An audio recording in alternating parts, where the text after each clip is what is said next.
listening to Historyman 1781, a project of ekbarnes.com, where we walk in the footsteps of heroes and proclaim freedom reigns.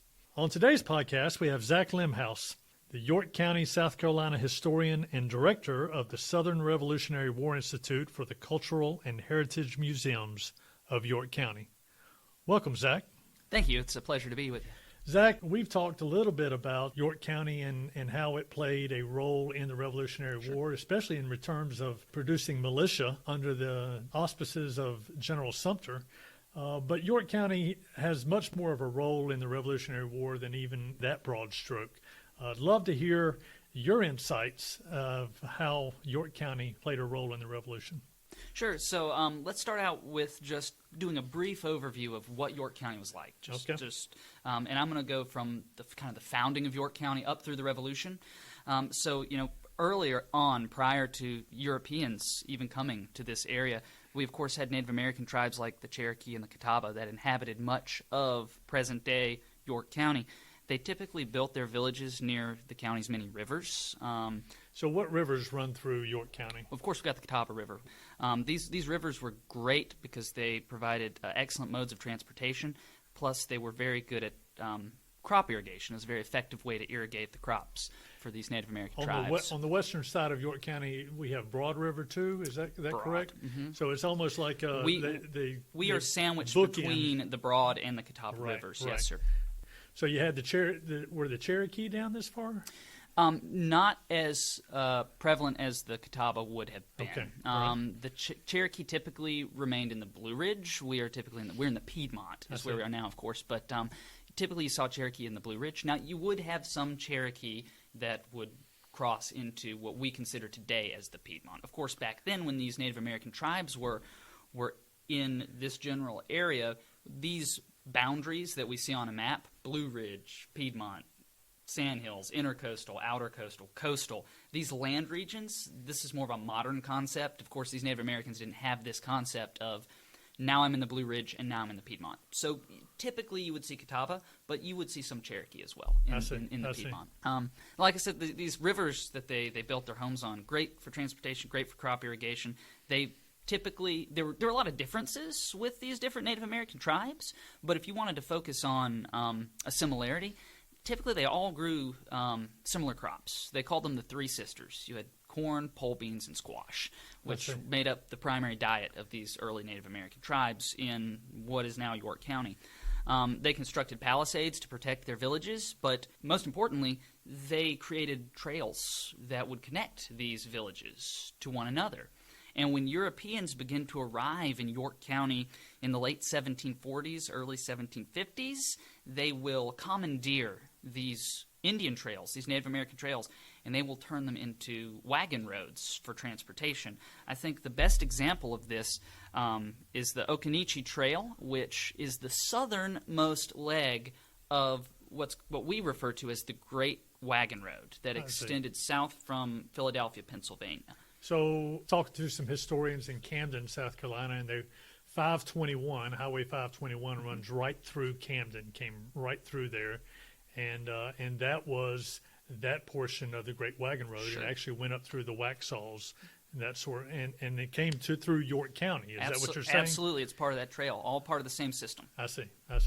So the early Europeans, when they arrived, they typically came from Scotland. Your early Europeans in this area were from Scotland, the lowlands of Scotland, but the vast majority didn't immigrate directly from lowland Scotland. A lot of them immigrated to Northern Ireland prior to coming to the American colonies, if that makes sense. I see. This Northern Ireland, this area, I should say, of Northern Ireland was known as the Ulster Plantation. So the people that lived there became referred to as Ulster Scots. I see.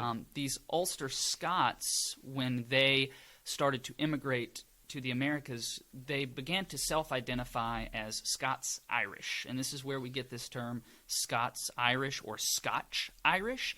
The idea is they wanted to differentiate themselves from the Irish who were Catholic. A lot of the Scots-Irish were Presbyterians. So they took on this moniker of Scots-Irish to differentiate themselves from the Catholic Irish. They really were coming out of Great Britain during a great deal of religious wars. Absolutely. I mean, you had the Catholic, you had the Church of England, and now you had the Scotch-Irish that were really a branch of Protestantism, correct? Absolutely. And they were trying to find their way and find their niche in the New World. So interesting. Why did they end up here? Of all the places, why here?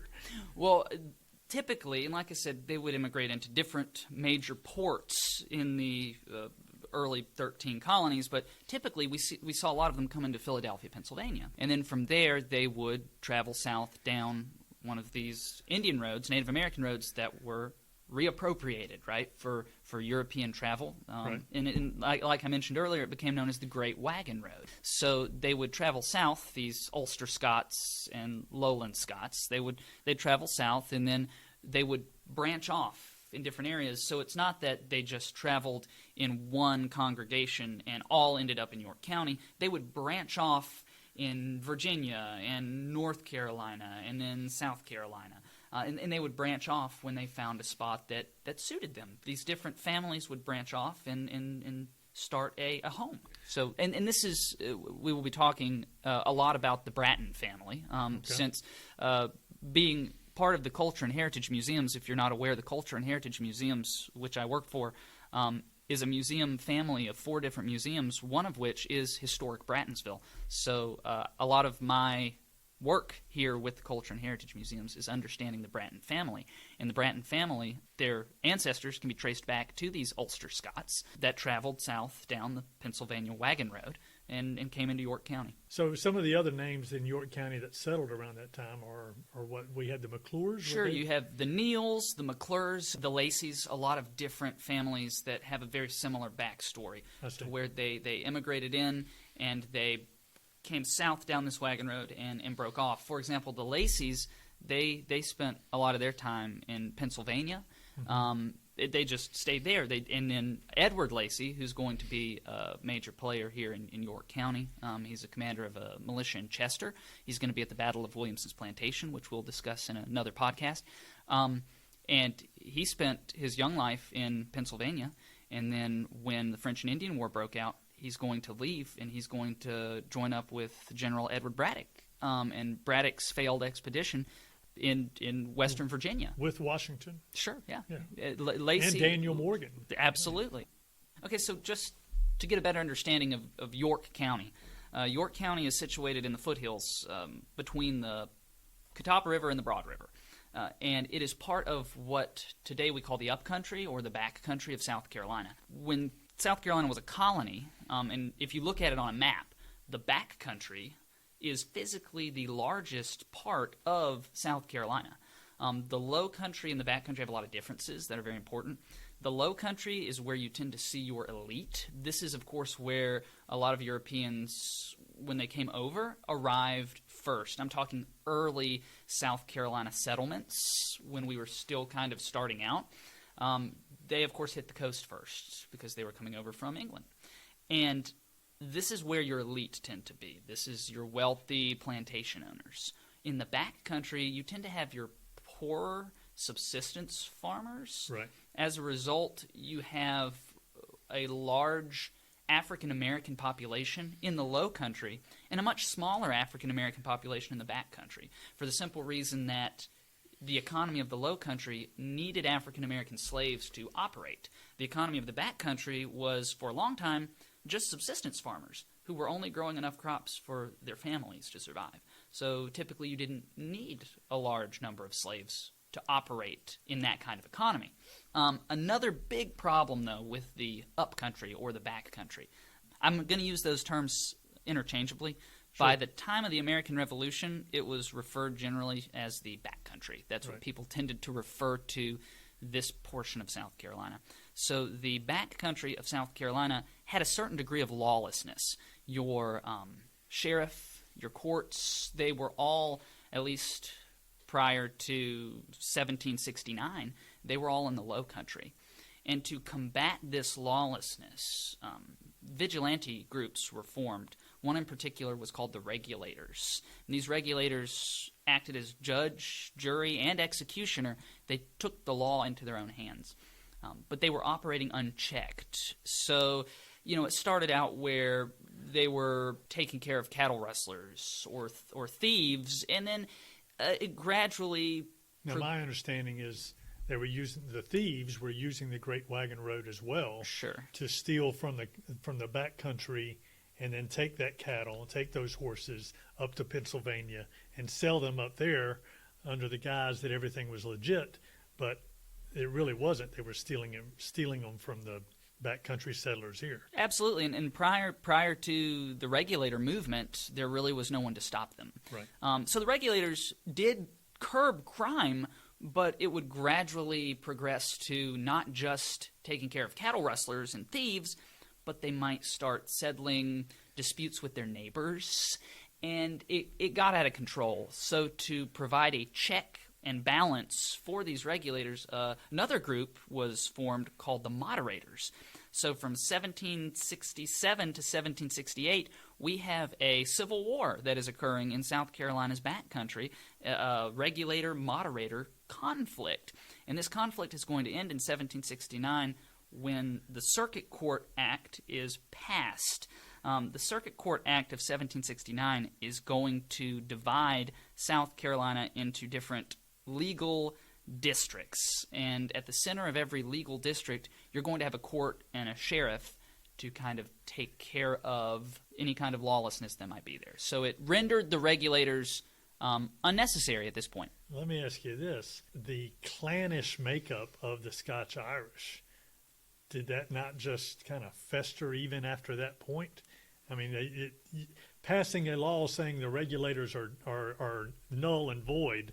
Absolutely. That doesn't take care of the family squabbles and the feuds that came out that of is this. that is an amazing point, and I was actually going to get to that, and I appreciate you bringing it up, because this hatred for one another, this regulator-moderator conflict, doesn't magically end with some piece of legislation that creates courts in the backcountry.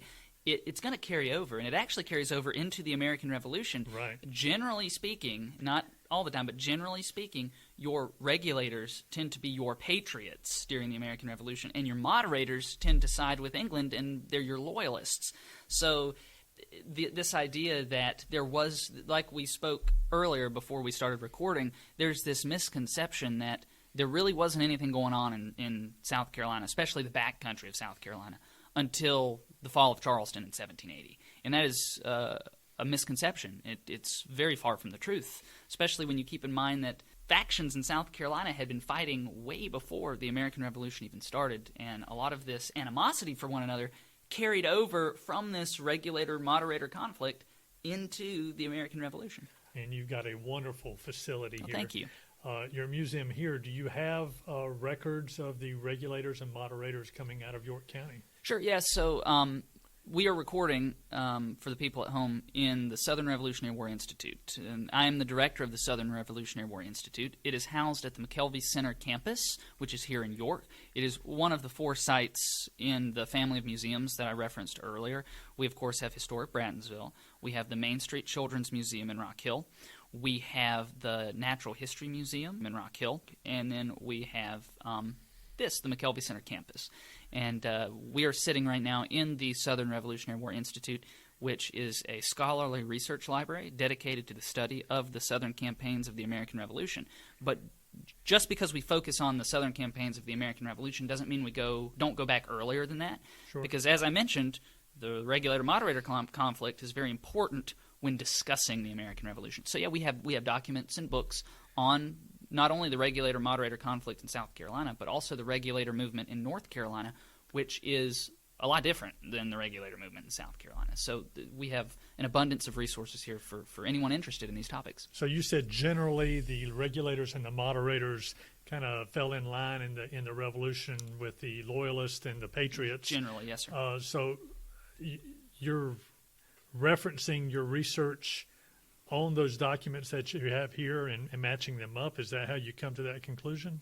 That's part of it, yes, sir. That's definitely part of it.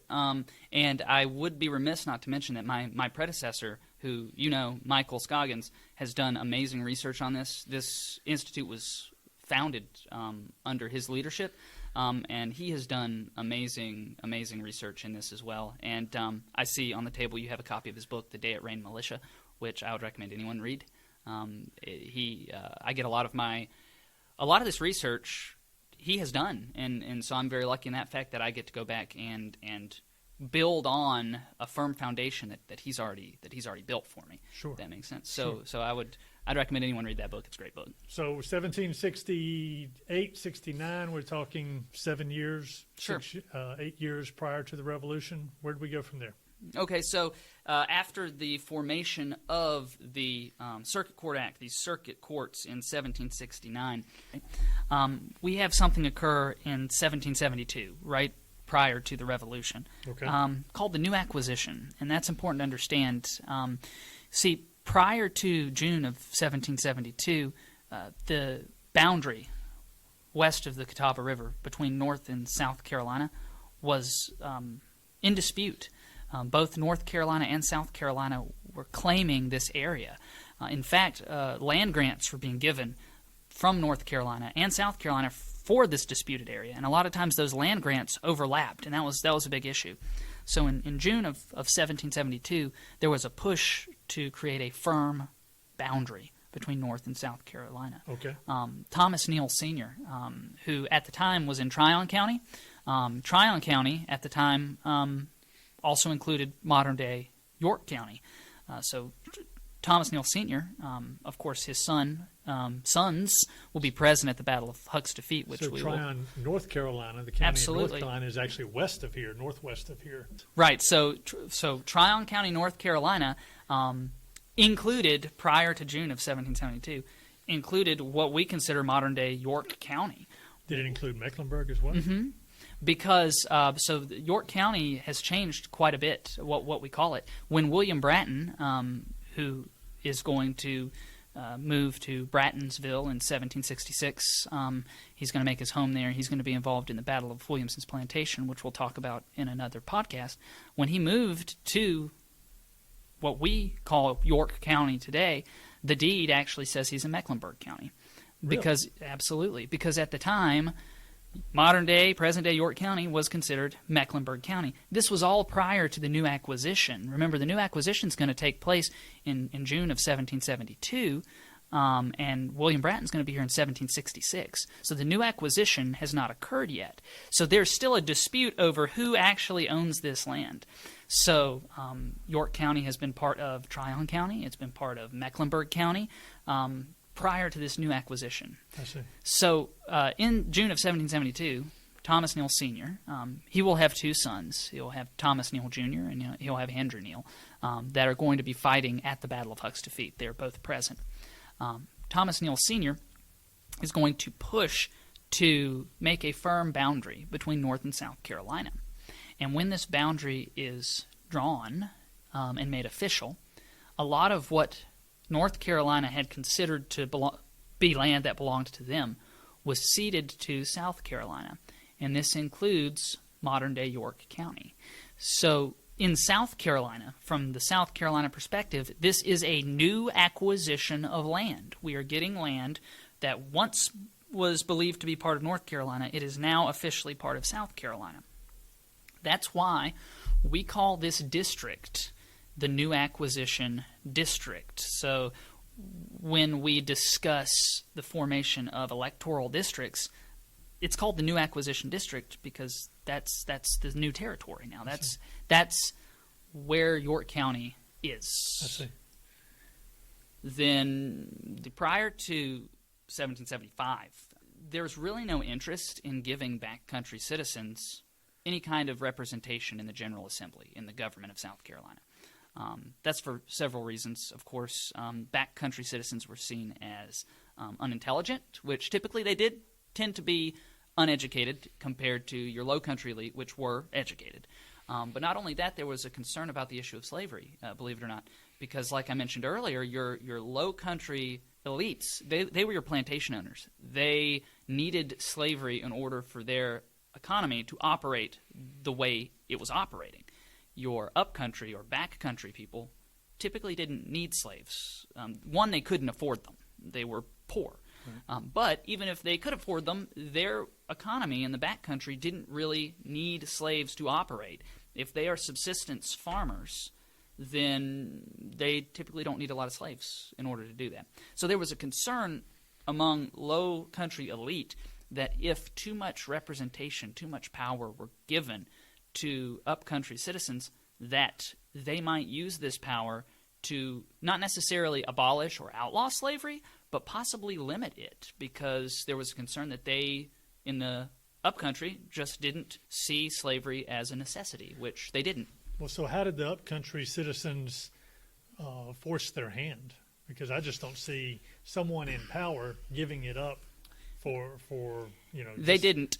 So it wasn't as much of a forcing of the Low Country's hand as a gradual understanding that power needed to be released for various reasons. So the first indication that power needed to be given to some of these backcountry citizens was reluctantly done by the Low Country, because they realized they needed their support in what was turning out to be real possibility of war with England. So what they did initially was, the first thought was, let's take those legal districts in the back country of South Carolina, and let's simply turn them into electoral districts, and then they can have a voice that way.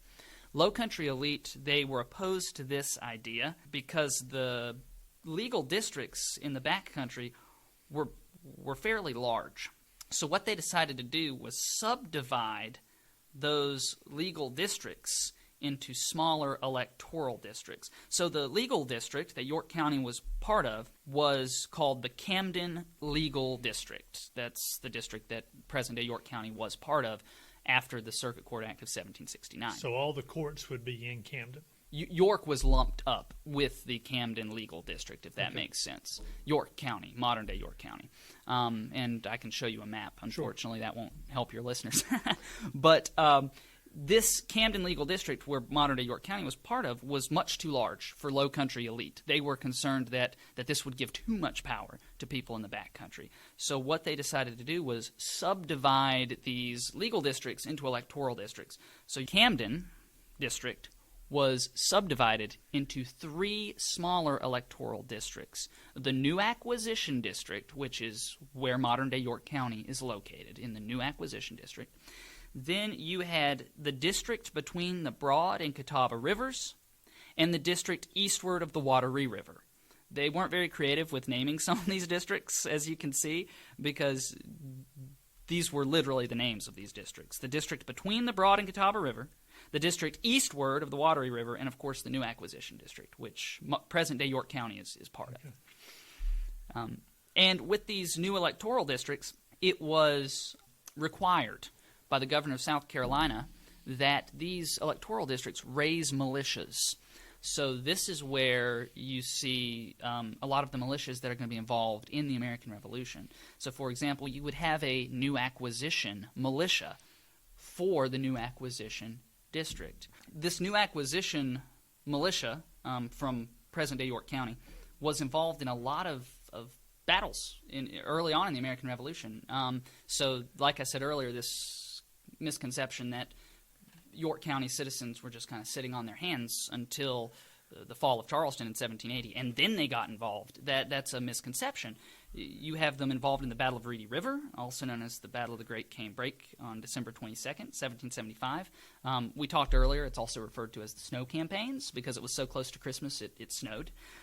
They're involved in an expedition against the Cherokee. It's called the Williamson Expedition.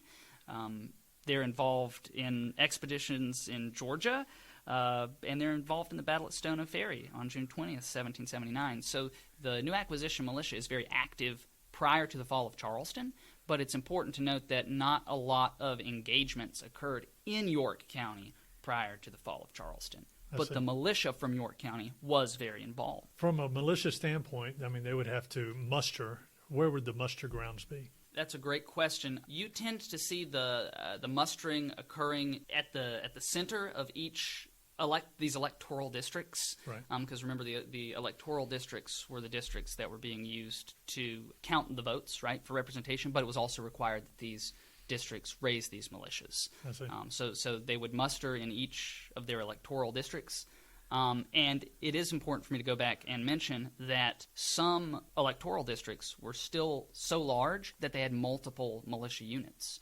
So, for example, the district between the Broad and the Catawba Rivers, they had, I think, 3 different militia units, where the new acquisition district was so small by comparison that it only had 1, the new acquisition militia. It is important to mention, because the next podcast or 2 that we do together, we'll be discussing some engagements that occurred in York County, and 2 of the most important ones and most famous ones are the Battle of Williamson's Plantation, also known as the Battle of Huck's Defeat, which occurred on July 12th, 1780, and of course the Battle of Kings Mountain, which occurred on October 7th, 1780. And both of these engagements occurred in present-day York County. So I'm looking forward to discussing those with you.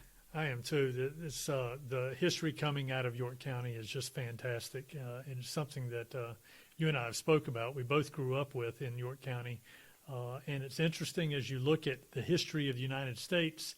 About the only things that are mentioned in the upstate of South Carolina are Kings Mountain, maybe, and cowpens, and cowpens mainly because of the most recent, the movie The Patriot was there. But Kings Mountain was unique in that it was nothing more than militia coming together and fighting the British in force. Sure, and the same can be said about Williamson's Plantation as well. You have, on both of these engagements, you have exclusively militia, I should say, your Patriot forces on both of these engagements are exclusively militia. For both Huck's Defeat, also known as Williamson's Plantation, and the Battle of Kings Mountain, you don't have any provincial Patriot soldiers present. Now, it is important to make the distinction that just because they're not professional soldiers doesn't mean they're not experienced. So Correct. these militia leaders, like your William Brattons and Edward Lacey's and John McClure's, they had experience from the very beginning. Like I said, William Bratton fought with the new acquisition militia. He was fighting in the snow campaigns. You have John McClure. John McClure is present at the Battle of Williamson's Plantation. He was a member of South Carolina's 3rd Regiment for several years at the beginning of the Revolutionary War. So he was a Continental soldier. He was a provincial soldier, and then he resigned his commission and joined up with a militia and formed his own militia called McClure's Rangers. Right. So a lot of these leaders of these militias, just because they're not, quote, professional soldiers, doesn't mean they're not experienced. A lot of them have a wealth of experience that makes them very effective on the battlefield. Well, Zach, as we finish up this first part of this series of episodes on our podcast, what do you want people to take away from their visit to York County? Wow. I think I'd like people to realize that York County has a diverse background and a very, very diverse history. That if they'll take a moment and visit any of our sites with the Culture and Heritage Museums, in any of the other the sites like the National Military Parks, they will understand that York County has a lot, historically speaking, to offer, and not just for the American Revolution, but York County played a major role past the Revolution through the agriculture in the antebellum period, through the American Civil War, to Reconstruction. York County has a lot, historically speaking, to offer for anyone that wants to take the time and dig a little deeper. Thank you very much. Well, thank you so much. I appreciate you asking me to be with you.